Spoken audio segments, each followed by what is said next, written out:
Hello, everyone, and welcome to Frames of Mind, a channel dedicated to deciphering the chaos that exists between creativity and mundane reality.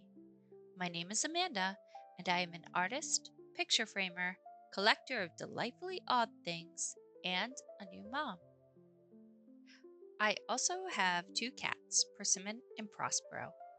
They will be the subjects for today's video. When I found out I was pregnant, after years of trying, so yay! My mind was flooded. Firstly, I was terrified of being outwardly excited or getting my hopes up, only for something bad to happen. Again, I was between immense joy and overwhelming fear. I needed a distraction. And being a creative type, I found one: my cats. More specifically, a little joke between my husband and myself. You see, I have two cats, both indoor. We adopted Prospero on Valentine's Day in 2017. He was high energy, destructive, and loud. But we loved the little guy. Well, I did. My husband, at the time boyfriend, was less than amused at his late night serenades and his defiant peeing. My solution was to get him a friend. Enter Persimmon, a ball of matted angst and trauma. I adopted her knowing full well she'd never accept the warm embrace of human affection. No, she was a spirit cat. Not mean or aggressive, just very aloof and skittish. So long as she had food, water, and a litter box, she was A-okay with never seeing us again. She and Prospero, however, became best friends from day one. Exactly what I'd hoped. He mellowed out and became an overly content lap cat, and she finally had a safe, no pressure home with a feline buddy. But she had a habit of completely disappearing into the walls of the house. So at first we were terrified. If she ever got out, there was no way of getting her back to safety. How do you rescue a cat you cannot even touch? Eventually she'd reappear, covered in cobwebs. It was such a complete vanishing act that we began to call her disappearing acts her escapes into the void. Prospero never exhibited this behavior. He always knew where the little fluffy prima donna was, but never his sister. So, when I was battling my inner turmoil with becoming a new mom, I turned inward. After consulting my hormone laden, ADHD driven, artistically inclined brain, it was decided I would make a children's book for my future offspring about Persimmon, Prospero, and the Void. At first, I was on track with a simple story about accepting change and pets coming to terms with a new family member and yada yada yada. But then I changed my mind. Simplicity became obsolete. Now it was a story about metaphysical reality, alternate dimensions, life and death. Way more complicated. I was inspired by my favorite childhood tales: Cat Witch by Anna Woodruff and Lisa Tuttle, Dean Koontz's Oddkins, and the classic we all know and love, Alice in Wonderland. All through my pregnancy, I planned, sketched characters, and developed lore. Then I gave birth. I'd managed to stave off my depression and anxiety all through my pregnancy, but now it was real. My husband and I created this new life. I was now responsible for something more than just me. Postpartum depression is a very real and very scary thing. Fortunately, I recognized a change in myself, and it was due in part to a desire to abandon a project I've been so excited about for months. I sought the help I needed. Working two things, I returned to finding my footing again, both as a new mom and a person outside motherhood. The cats hated the loud, screaming new addition, however, and pretty soon, they both became void cats. It's been about a year now, and things have developed nicely. We have a new normal, and even Persimmon is being more social. So, with this story, I'd like to present the beginning of what may become something bigger. Please enjoy.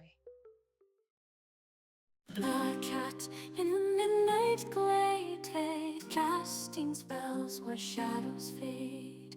Mist groans by moonlight's glow, hiding secrets few will know.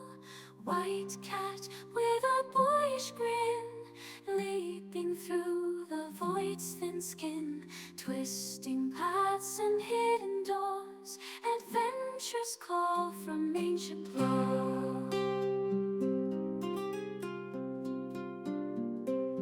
In the void they dance around, magic whispers all around. Brothers, sisters, side by side, in the void where secrets hide.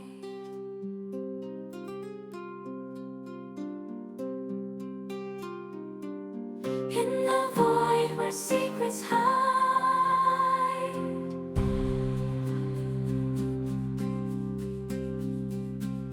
As a cadaver's high.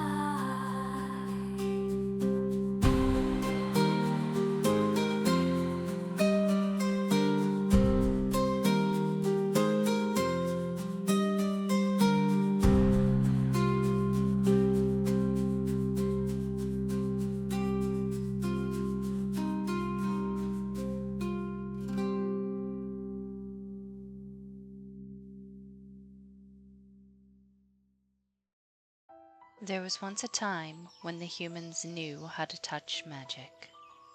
A time when they could see through the shadows and speak to the creatures who dwelt there. Humans, however, can't be trusted to not destroy the beautiful things.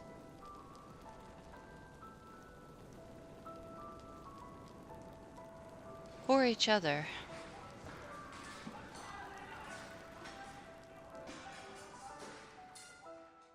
Our kind, cats as they call us, helped the humans.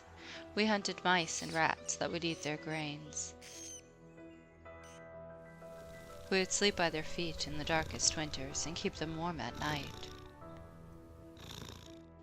We even taught a few the secret ways of the animals, the truest of magic. And in turn, some humans gave us shelter and food. Helping the humans was a mistake our ancestors regretted. Some of the humans we taught began to abuse the knowledge we had given to them. Even our most innocent students were accused of wicked deeds. They began to target us as well, and as our students perished, we did too. Demonized as creatures of darkness, we were hunted. The humans especially hated the black coats, my family line. We were considered the closest to the magic, and in their eyes, evil. Eventually, the wisest and most accomplished of the ancestors devised a way for us to escape, even if only temporarily. Using all of their magic, they created a place that existed between life and death, between dark and light, and unbeholden to time itself.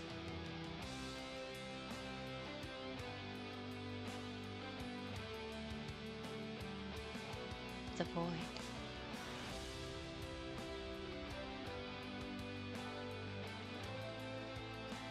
The humans couldn't follow us there, allowing us to retreat into time. We'd have to give up our magic and our voices in any world other than the void, but it was the only way to guarantee the survival of our kind. Pretty soon, other animals found solace in the world of shadows, and it grew into something more than even the wisest ancestor could have imagined.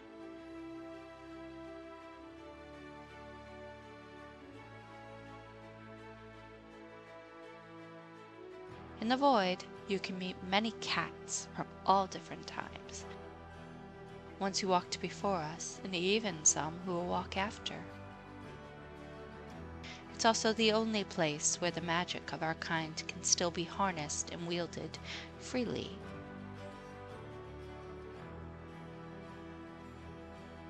At least, by a select few.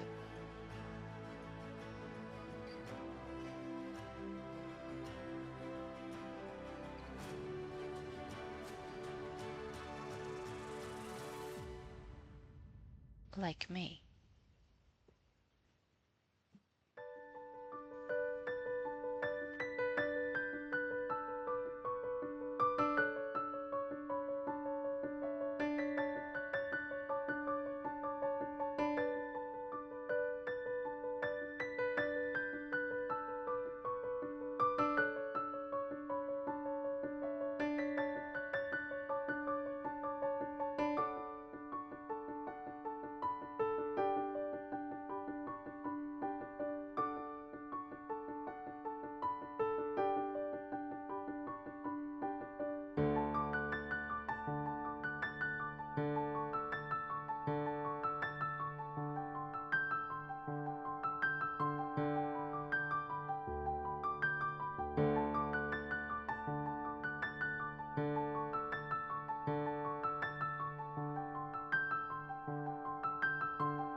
I hope you all enjoyed a little glimpse into the void. I would love for this channel to become a place for creativity, introspection, hope, and inspiration.